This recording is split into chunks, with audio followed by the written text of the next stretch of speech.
Losing a loved one is not an easy experience, and sometimes the public find it hard to understand people who are grieving.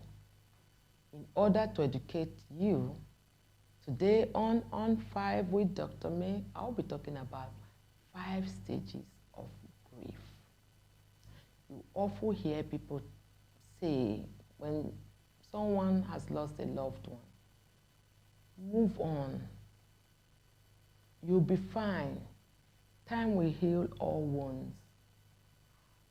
These 5 stages of grief, they are not cast in stone. They don't follow sequentially. It could be at any point in time you experience any of them. It could be the last stage I'm going to talk about today that you experience first. So it's good for you to understand this. So when I elaborate on these 5 stages, if you or someone you know has gone through this or is going through this, you then understand the angle they are coming from. Not that they don't want to move on, but they are in this state right now that they've lost someone who is very dear to them, and these stages of grief, which has been established over time, it's what most of us go through when you lose someone. So number 1, denial or shock. At this stage, the person in grief finds it hard to accept the death of their loved one. Denial is a self-defense mechanism which helps numb intensity of a situation. That's when you hear people say, no, it didn't happen. No. They deny it. Sometimes it does look as if they are just okay with it because they're in that shock stage and that denial phase. And they just disagree that that didn't just happen. Number 2, anger. Where denial may be considered a coping mechanism, anger is a masking effect. Anger may mask itself in feelings like bitterness or resentment. And you often hear people talk about, like, I'm angry with this situation. Why would it leave me? Why would she leave me? She knows what we've planned. All our plans, where would it? Nothing can happen now that the person has left. So you find out that sometimes it's just part of the grief process. People express their anger. And the anger we're talking about here is not the type of anger that will go to the extreme.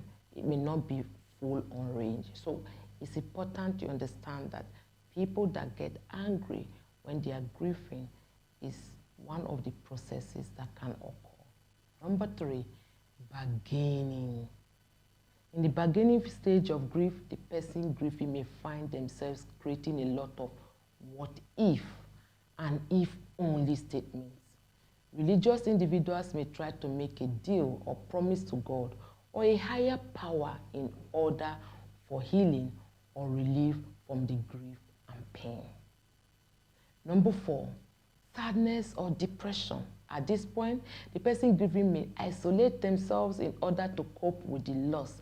And as a person who is grieving, if you feel stuck at this stage, seek the help of a therapist. Because you can easily harm yourself or you can harm other people.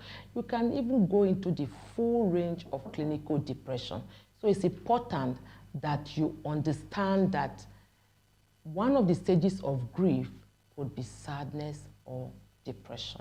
Last but not the least, which is the last stage of grief, is acceptance. At this point, the person grieving has accepted that death has happened. And although they have not moved on, they find ways to cope and heal from their loss. Now I've just talked about when you lose a loved one. Do you know that even when you lose a non-human being, for example, a pen, you can actually go through the stages of grief. No, my pen is not missing. The anger, why should somebody see my pen? The bargaining, couldn't they have taken this useless piece of paper rather than taking my pen? You get sad about it. Then finally you accept that your pen is missing and you have to get an alternative to it. So in as much as we grieve over human beings, you can also grieve over non-human beings. Until next time on 5 with Dr. May, live intentionally.